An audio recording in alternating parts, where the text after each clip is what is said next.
Nii, teeme siis selle video ära.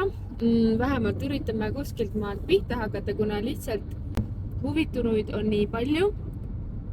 Päev läks väga kiireks ja praegu kiirustame kirikusse ja mõtlesime, et kuna meil on siin tund sõitu, siis üritame vähemalt siin algust teha.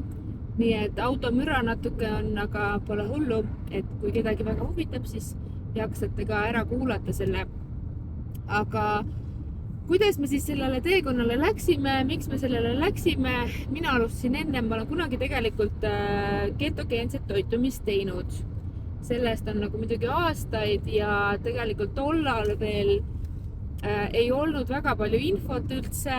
Eesti saidil, Soome saidil enam-vähem hakkas tulema ja siis Eestis oli selline lehekülg nagu LCHF, blogspot.ee või midagi sellist.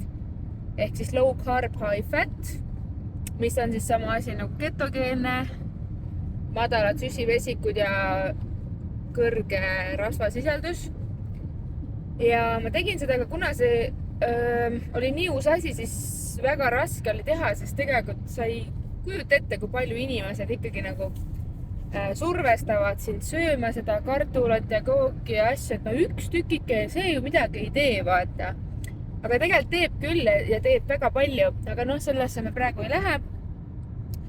Praegu on siis selline asi, et kuna mul on nagu kaaluga alati olnud probleeme, ma ei ütleks, et ma olen mingi hullõgaard või et mingi emotsioonisööja või et kogu aeg söön alati hullult kommi ja šokolaadi lasen näost sisse kogu aeg, et ma olen alati vaadanud, mida ma söön, ma olen alati liikunud väga palju, aga mul on alati olnud kaaluga probleeme ja siis ma olen nagu siis tähele pannud, et kui ma söön leiba ja kartult ja riis ja selliseid asju, siis on nagu alati hästi raske olla, hästi väsinud, ma olen suht nagu töövõimetu, hästi lamandunud, sükapaatne ja siis ma lihtsalt teadlikult ise nagu nooremas peas hakkasin nagu vältima neid toite.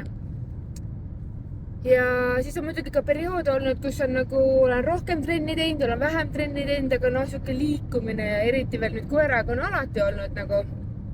Ja siis mingi hetk mu kaal tõusis nii suureks, et ma lihtsalt olin päris tükk aega, ma olin lihtsalt õnnelik, kui kaal ei tõusnud. Et lihtsalt, et ma mõtlen, et kui suureks see võib tõusta, nagu et kuskil on ju piir ka, vaata. Ja siis mõtlesin juba hästi tugevalt selle bariaatrik selle lõikuse peale, et mingisugune maaga tehakse mingi lõikus, sest ma mõtlesin, et kuule, et nii enam ei saa. Käisin mitu korda arstide juures, aga arstid ütlevad, et söö vähem nagu või liigu rohkem. Ja lõpuks oligi niimoodi, et siis ma sain lõpuks endale tabletid, tähendab, kõigepealt ma sain süsti, Ozempiku süsti ja mulle nagu mõjus see super hästi nagu soolestikule, enesetundele, et minu jaoks oli nagu väga hea selline ravim, millest see siis alguse sai, et isegi kui ma sõin täiesti tavalisi asju, ma ei muutnud mitte midagi, lihtsalt mu kaal nagu langes. Ja alguses siis ma ei mäleta, kas mingi poole aastaga läks päris palju kaalust ja siis ma mõtlesin, et siis ma märkasin, et mul hakkab nagu nahk rippuma nagu siit, auto, et sellised hamstripõsed hakkasid tulema, nahk hakkas rippuma, sest see kaalukadu oli juba päris suur nagu, no selle lühikese aja peale. Ja kuna ma olin kunagi ketogeenset teinud, siis ma teadsin, et tegelikult see toitumine nagu pinguldab näonahka, ta siis üleüldse nahka, toetab luustiku, nahk, küüned, juuksed, kõik see, eks ole. Ja siis ma mõtlesin, et okei, et ma pean nagu hakkama toitumist ka nagu siis vaatama rohkem, et võib-olla ketogeense toitumise peale tagasi minema, et see tõmbaks nagu naha tagasi. Ja see on seda õnneks teinud. Aga mul oli ka muud asjad, et ma liikusin hästi palju, käisin kõndimas koeraga, tegin ka trenni, aga mu jalad hakkasid valutama nagu. Ja ma ei ütleks, et ma mingi üliraske ole või mingi ülisuur olin nagu. aga mul olid nagu jalad ja põlved ja säärelihased või sääreluud nagu valutasid täiega. Ja mõtlesin, et öeldakse, et liigu palju, aga ma ei saa liikuda, mida rohkem ma liigun, seda rohkem ma tunnen valusid, isegi nagu kõndimise ajal ja see nagu ei mõjunud üldse nagu siis kaalu alandavalt. Pigem see oli see Ozempic. Ja ma mõtlesin ka, et ma olen mingi 37 ja ma tunnen, et ma olen nagu mingi 50-60 aastane ja tõenäoliselt 50-60 aastane tunneb ennast tänapäeval tervislikult palju paremini, kui mina ennast tunnen nagu. Ja siis muidugi oli ka see, et ma tundsin, et oli mingi selline apaatsus, selline, ma ei tea, mis see eestikeelne sõna on, nagu lamandumine, selline, et kui sa tuled töölt koju, sa ei suuda nagu mitte midagi teha, see ei ole laiskus, vaid lihtsalt selline ebaproduktiivsus, kus sa oled nagu lukus, lihtsalt lukus ja sa ei suuda nagu midagi teha. Ma mäletan, kui ma pidin oma raamatupidamised ära tegema, siis ma pidin endalt täiega turjastut, ma läksid tähtpäevad täiega üle aja. Ma ei suutnud üldse keskenduda, ma ei suutnud nagu mitte midagi teha. Siis ma mõtlesin, ja siis mul oli ka tekkis tohutu ajuudu, oli nagu juba mingit aega, mis läks järjest pikemaks ja pikemaks, tõenäoliselt selle töökoormuse ja stressi all, mis oli. Ja kunagi see oli mu kogemus, ma tean, et see teeb nagu mentaalselt nagu hästi erksaks, nagu see, et ajuudu kaob ära, sest see on mu kunagine kogemus ja ka mida ma kunagi, kui ma hakkasin tegema, siis ka uurimused nagu, eks ole, kinnitasid seda ja kogemused ja ma tean, et seda tegelikult väga palju kasutatakse ka Soomes näiteks liigesevalude puhul seda toitumist ja lihtsalt, et oma eluga hakkama saada igapäevaste toimetustega, siis ma läksingi alguses ketogeensele toitumisele, siis ma võtsin veel seda Ozempicut, mis mingi aeg läks Rebelsusele, mis on siis see kaalu alandav selline tablett. See tablett vist mulle nagu väga ei mõjunud, aga mul polnud hullu sellepärast, et mul selle toitumisega läks ka nagu nii kaal alla. Kusjuures alguses ei läinud, aga ma ei tahtnud, et kaal rohkem alla läheks nii ruttu sellepärast, et ma ei tahtnud, et nahk lotendama jääb nagu. Et see oleks minu jaoks jubedam olnud ja tegin seda ketogeenset ja mul tegelikult alguses sellega ei läinud kaal alla ja sest et ma mõtlesin nagu seda, et ma söön nagu 5 päeva nädalas ketogeenselt ja kuna Andre ei olnud sellel toitumisel, siis mõtlesin, et et nädalavahetusel siis, kui ta tahab kuskil välja sööma minna või mingit muud süüa, et siis ma söön tavalist toitu nagu, et mul oli lihtsalt siis niimoodi, et mul oli hea olla selle toitumisega, ajuudu kadus ära, aga mingit kaalukadu mul ei olnud, ma suutsin oma tööülesannetega palju paremini hakkama saada, aga siis muidugi mis oli, et kui ma siis nädalavahetusel sõin näiteks mingit sushit või ma ei söön mingi suuri kogused, vaid nagu inimesed tavaliselt söövad, siis mul järgnes sellele tohutu toidupohmell, aga selles mõttes, et see mõju oli ikkagi üldkokkuvõttes positiivne. Ja siis suvel ma ütlesin nagu Andrele, et äkki sa peaks ikka nagu sellele toitumisele minema, sellepärast, et Andrel oli siis, ta oli nagu väsinud hommikuti, hästi väsinud oli ja see oli sellepärast tõenäoliselt, et ta ei maganud tegelikult öösel välja. Et ma nii tihti öösiti kuulsin, kuidas tal hingamine lihtsalt seiskus, et tõenäoliselt tal oli uneapne. Et ta lihtsalt ei saanud õhku, siis ta nagu norskas, aga ta ei norskanud nagu norskamise pärast, vaid norskas sellepärast, et ta ei saanud kuidagi õhku või kurk oli kuidagi paistes alati õhtuti tihti. Ja siis just see, et ma mäletan, et ükskord oli niimoodi, kus ta lõpetas hingamise ja siis ma ootan, millal ta uuesti hingama hakkab, siis läks nii kaua aega mööda, siis ma juba nagu nügisin teda, et ta ärkaks või et ta hingama hakkaks ja siis läks täiega. Ja muidugi siis sa oledki hommikul väsinud. Ja siis me käisime Eestis juulis, eelmise aasta juulis ja me liikusime seal väga palju ringi, väga palju. Aga seal reisil me siis sõime sellist nagu tavalist toitu. Ma käisin trennis, liikusime jala väga palju, käisime kohti vaatamas, aga sõime tavatoitu ja ikka nagu tagasi tulles mõlemal oli kaal tõusnud tegelikult, mis ei ole loogiline. Ja sealt tagasi tulles siis Andre ütles, et okei, et ma pean küll nüüd endal selle toitumise ka, et peab ka tõesti vist ketogeensele toitumisele minema. Ja ma ütlen kohe alguses ära, et palju kergem on teha seda ketogeenset toitumist siis, kui sa teed seda kahekesi, kui sul on abikaasa või pere, eks ole, siis on väga raske seda toitumist teha nii, et üks teeb ketogeenset või karnivore ja teine teine sööb tavaliselt ja ostab, ma ei tea mida, eks ole, friikartuleid ja kartulit või riisi või leiba et väga keeruline on niimoodi. Ja see siis tõigi ka suure muutuse, kus me olime mõlemad ketogeense toitumise peal, enam ei olnud nädalavahetusel tavatoidu söömist. Ja siis paari nädalaga Andrel põhimõtteliselt norskamine kadus ära, hingamise lõppemine, see, et ta öösel ei hinganud, see lõppes ära. Ja siis ma kuulasin appikene. Hammaste krigistamine. Hammaste krigistamine kadus ära. Jaa, hammaste krigistamine kadus ära. Ja hommikuti ta on nagu palju erksam, kui ta ärkab. Sa vist vahepeal ärkad isegi lausa enne kella üles?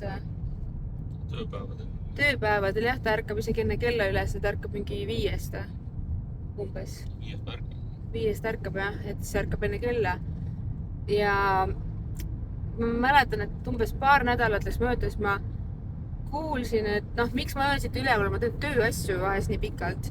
Ja siis Andre läheb enne magama ja siis vaatan, et nohiseb nagu väike poiss, nagu magab sügavalt, nohiseb nagu väike poiss, eks ole. Ja kuna meil jäid need nädalavahetuse süsivesikupäevad ära, et ei söönud enam tavalist toitu, siis tegelikult läks nagu mõnda aega ja siis mul hakkas kaal langema. Muidugi mul oli terve see aeg nagu ka, et mis sinna kaasnes, oli siis selge mõtlemine, rõõmus meel. Tegelikult teemegi nii, et siis küsimegi Andre käest siis küsimusi, mis muutusi tema on kogenud siis nüüd selle ketogeense ajal. Nüüd karnivooril me oleme otsustanud olla 3 kuud, praegu meil on vist 3 kuud saab meil aprilli lõpus täis, aga me räägime praegu sellest ketogeensest, mis muutused me seal kogesime ja ma teen enda osa, mida mina kogesin siis hiljem, aga praegu siis küsin Andre käest, et Andre, mis muutused siis sinul olid, kui sa olid ketogeense toitumise peal olnud 6 kuud, ehk siis 6 kuud vist täitus umbes, kas oli jaanuaris või? Jaanuari lõpus, jah. Jah, jaanuari lõpus, et mis muutusi sa siis veel kogesid? No ma arvan, et suured muutused toimusidki seal alguses, et isegi kaal langes paari esimese kuuga 10 kilo, et hiljem nagu erilisi suuri muutusi sel viisil ei toimunud, et ma pean vahepeal autoteed vaatama. Ja vaata autoteed. Et see suurem muutus toimus seal alguses, et hiljem see oli lihtsalt selline elustiil juba, et sa tundsid ennast hästi ja oli energiat ja selge olemine. Aga üks asi, mis juba Jaanika mainis, oli see öised norskamised ja uneapne ja ka siis hammaste krigistamine, mis mul tegelikult juba väiksest peale on olnud ja ei ole kunagi osanud seostada seda toitumisega. Aga üks asi, mis tuli väga selge selline vahe tuli sisse, oli mentaalne seisund nagu, et ei osanud seda ka seostada sel viisil, et ma arvan, et just aasta tagasi oli mentaalselt, ma ei ole varem sellist nagu mental breakdown. Oli selline nagu mustad pilved oleks nagu kogu aeg olnud pea kohal ja päikest oli väga vähe näha. Et käisin nagu erinevaid aegu läbi oma peas ja südames, aga siis, kui me selle ketogeensega alustasime, siis tegelikult juba paari nädalaga samamoodi tuli nagu selline näitlikult päike tuli pilve tagant välja, et mentaalselt ma järsku olin nagu, ma suutsin jälle elu nautida Rõõm tuli. Rõõm tuli Elutahe. sellisest väikestest asjadest, lihtsalt lihtne igapäevane selline, et sa suudad elu jälle nautida ja hetkedest nautida. Et varem see oli nagu püüdsid päeva kuidagi õhtusse saada, et magama ja siis noh, see on võib-olla pikem teema. Ühesõnaga, tal oli üks selline masenduse aeg, lihtsalt hästi raske. No selleks oli palju asju veel kõrvalt. Pinge, stress ja... Jah, kõik kolimine maale ja siis oma maja, kus on palju kohustusi ja remonti vaja teha ja siis tulevad sellised, noh, eks seal on mitu asja koos, aga see toitumisega tuli nagu selline ka selline lihtne lootus nagu